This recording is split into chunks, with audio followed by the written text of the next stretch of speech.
উপস্থিত আছেন বাংলাদেশ জাতীয় ছাত্র দল মধুপুর উপজেলা শাখার সকল পর্যায়ের নেতৃবৃন্দ। সবাইকে জানাই আমার ব্যক্তিগত পক্ষ থেকে সালাম, আসসালামু আলাইকুম।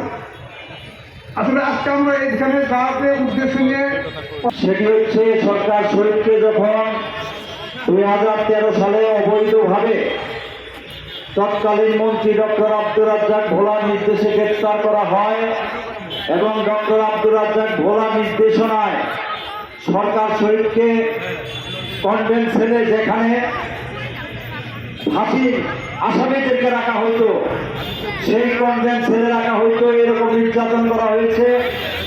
সেই ডক্টর আব্দুর রাজ্জাক ভোলার অন্যতম কুকর্মের সহকারী কর্মী মধুপুরে ইদানিংকালে বিএনপির অন্যতম নেতা হয়েছেন জনাব আনোয়ার হোসেনের এই আজকের এই স্মরণ সভা থেকে তাকে গ্রেপ্তারের দাবি জানাচ্ছি।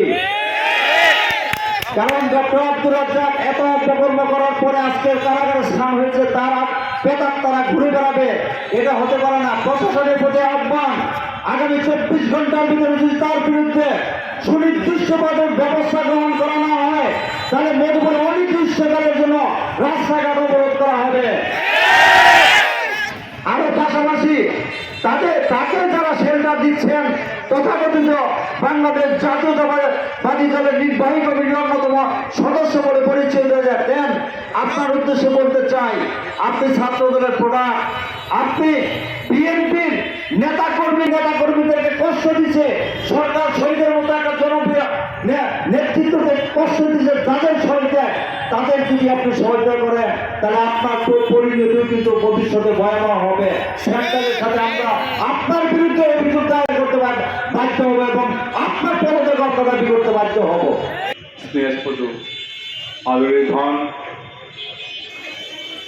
আদিত্য, ও আমার একটা ছেলে, আমার দুটো ছেলে, ও আমার আরেকটা ছেলে।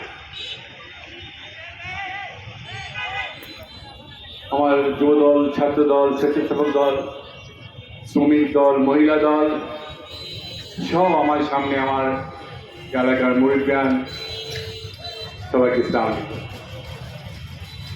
আজকে সরকারি শহীদকে নিয়ে আমরা স্মৃতিচারণ করব।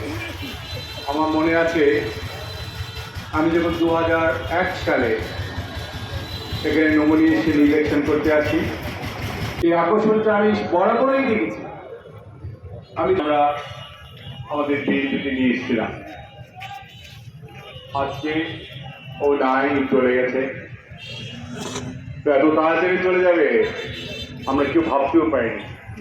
জায়গাটা শূন্য হয়ে গেছে। এই দোতলায় আমার কত স্মৃতি, রাত 11টা 12টা 2টো পর্যন্ত বসে বসে আমরা গল্প করতাম, আড্ডা দিতাম। আমি একা থাকতে ভয় পাই, মানুষকে ভয় পাই না, আমি ভূতকে ভয় পাই। একা থাকতে ভয় লাগতো আমার। মাঝে মাঝে সরকার শহীদ এবং সাহেব চেয়ারম্যান সাহেব ছিলেন, তখন আমার সাথে বসে বসে আড্ডা দিত। তারপরে আমি রাত্রে ঘুমোতে গেলে ওই নিচেকে শোয়াতাম, প্রদীপকে শোয়াতাম। প্রদীপ আমার রুম পার্টনার ছিল এক সময়। এই বাড়িতে আমার অনেক মাস কেটেছে, অনেক স্মৃতি আমার সরকারি শহীদের সাথে। আর সেই যে মামলাগুলি হতো, এই মামলা নিয়ে হাইকোর্টে বলেন, এই মামলাগুলি ব্যারিস্টার খোকন, ব্যারিস্টার বদরুদ্দোজা টাঙ্গাইলে, আমি কখনোই ওর কোনো অবস্থা নিয়ে কোনো মামলাগুলি হতো টাঙ্গাইলে, আমি কিন্তু সবার আগে চলে আসতাম। আমি এটাও দেখেছি ঢাকাতে হাইকোর্টে সেই ব্যারিস্টার সাহেবের সাথে কথা বলে সমস্যার সমাধান করার চেষ্টা করতাম।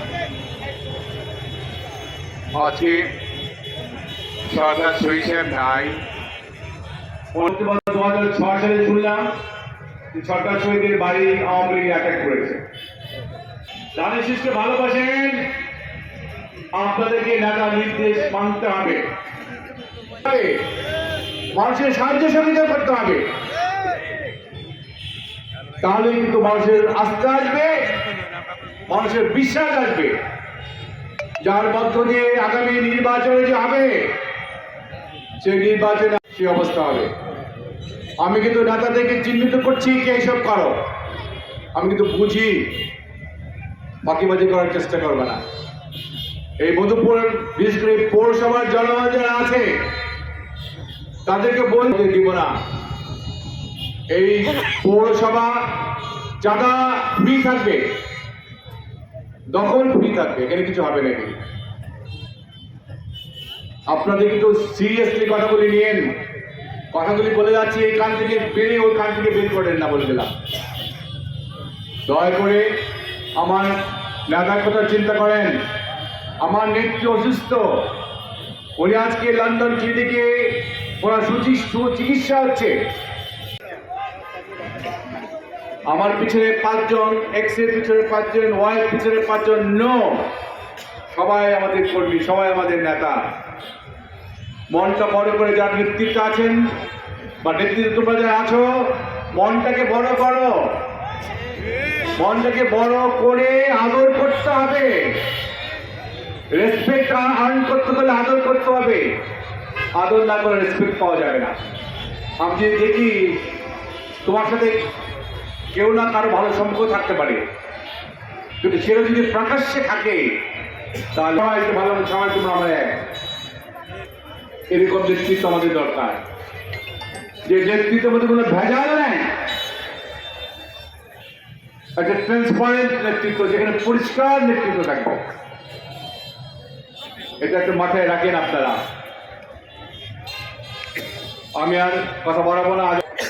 আমি আবারও আজকে এই সরকার শহীদ সাহেবের এই স্মরণ সভায় ওর কথা মনে করে আমরা ওর জন্য প্রাণ ভরে দোয়া করব,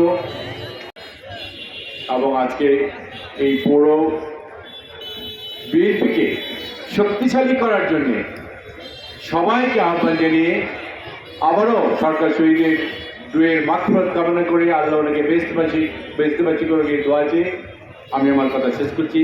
সবাইকে আসসালামু আলাইকুম।